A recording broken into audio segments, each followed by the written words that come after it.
சரி 1.5 லட்சம் கொடு. 1.5 லட்சம். அதுலயே ரெண்டா பிரினா 75,000 கொடு. அதுலயே ரெண்டா பிரிடா.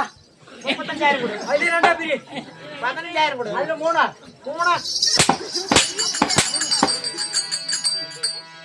3 இடத்தை பிரிக்கிறது. வேற 3,500 கொடு. 3,500. அதுலயே ரெண்டா பிரினா. பவுடர் செலவு கூட பார்த்தா கட்டறது. அதுலயே ரெண்டா. அதுல 2,500 கொடு. 1,500.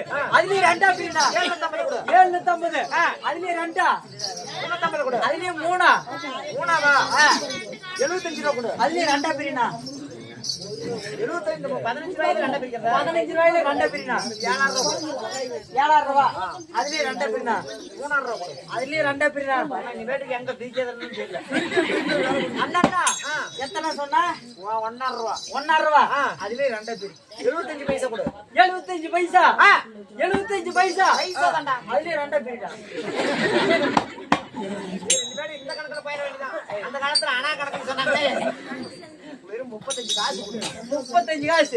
இதை எடுத்துன்னு எடுத்துன. நேரா எங்க போற? எங்க? நேரா வேலி சுத்தி